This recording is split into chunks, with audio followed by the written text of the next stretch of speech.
भोला बोला, शहर जा रहा हूं, कमाकर लौटूंगा, मेरा इंतजार करना।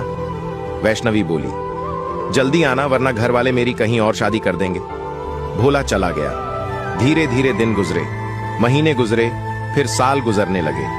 वैष्णवी के सभी छोटे भाई बहनों की शादी भी हो गई, मगर वह शादी न करने पर अड़ी रही। वैष्णवी के माता पिता भी दुनिया छोड़ गए, भाई शहर में जाकर बस गए। अब वह गांव के घर में अकेली रह गई। 40 साल की वैष्णवी 20 सालों से भोला का इंतजार कर रही थी। लोगों को लगता था वह सनकी है, इसलिए शादी नहीं की, मगर वह हर पल हर दिन भोला का इंतजार किया करती थी। एक छोटी सी आहट पर झोंक उठती थी कि भोला आ गया। भोला उसके पड़ोसी गांव का लड़का था।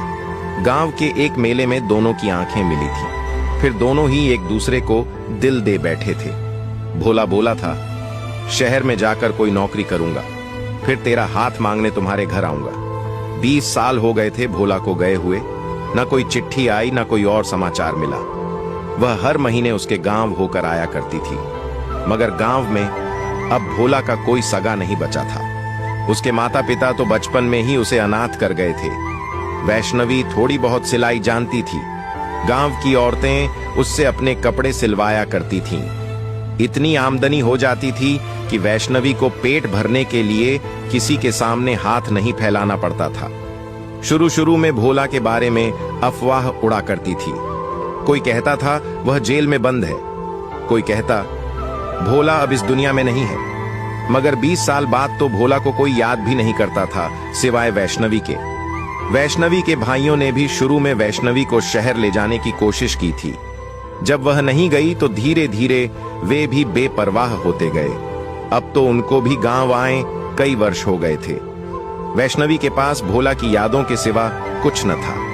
कुछ लोग तो वैष्णवी को चरित्रहीन भी समझते थे, क्योंकि रात में वैष्णवी के घर से आवाजें आती थी जैसे वह किसी से बात कर रही है। मगर वह तो भोला की तस्वीर से बात किया करती थी। वह भोला से कहा करती थी, तू इतना हरजाई नहीं हो सकता कि अपनी वैष्णवी को भूल जाए। तू जरूर किसी मुसीबत में फंस गया होगा रे भोला। मैं जानती हूं तू आएगा जरूर, क्योंकि तुझे देखे बिना अब मेरी गति भी नहीं होने वाली। लौट आ रे भोला, थक गई हूं मैं। वह रातों में लौट आ रे भोला ही बड़बड़ाया करती थी, मगर भोला तो न जाने किस दुनिया की भीड़ में कहां गुम हो गया था। न लौट कर आ रहा था, न वैष्णवी के दिल से निकल रहा था। कहते हैं ईश्वर के घर में देर है, अंधेर नहीं। वैष्णवी की चाहत और व्रत रखने का परिणाम मिल गया। भोला के गांव की एक औरत ने बताया कि उसके पति ने भोला को देखा है। खबर सुनकर वैष्णवी बावली हो गई। पहली बार उसने जग जाहिर कर दिया कि भोला उसका प्यार है। वह वर्षों से उसका इंतजार कर रही है। बस फिर क्या था, दोनों गांवों में खबर फैल गई। बहुत से जवान लड़के वैष्णवी की मदद करने के लिए आगे आ गए। उस औरत के पति को बुलाया तो उसने बताया कि भोला को एक शहर में मंदिर के पास उसने भीख मांगते हुए देखा था। गांव से गाड़ी भरकर लोग वैष्णवी के साथ हो गए। 2-3 दिन की तलाश के बाद भोला मिल गया। वह एक पेड़ के नीचे गंदे कपड़ों में लिपटा हुआ पड़ा था। उसका एक पैर घुटनों से नीचे का कटा हुआ था। आसपास मक्खियां भिनभिना रही थीं। वैष्णवी को देखकर वह रोने लगा। वैष्णवी तो उसकी हालत देखकर सदमे में आ गई। वह रोते हुए बोली, अच्छा वादा निभाया रे भोला। वह भी रोते हुए बोला, कैसे लौटता, मैं तुम्हारे लायक रहा ही नहीं था। शहर आने के 2 महीने बाद ही एक्सीडेंट हो गया था।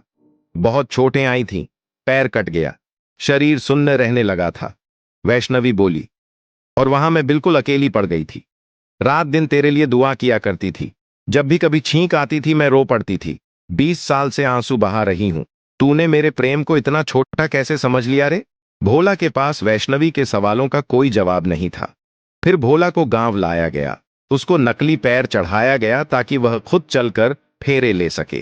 फिर शादी हुई, जिसमें एक गांव वाले बाराती बने तो दूसरे गांव वाले घराती। भोला के गांव वालों ने उसके घर में नए कमरे बनाकर उसे रहने लायक बना दिया था। उधर वैष्णवी का पूरे गांव ने मिलकर कन्यादान किया। वैष्णवी के बहन भाई भी शादी में शामिल हुए। 40 साल की उम्र में वैष्णवी की विदाई हुई तो पूरा गांव रो पड़ा। कहानी कैसी लगी कमेंट में जरूर बताइएगा।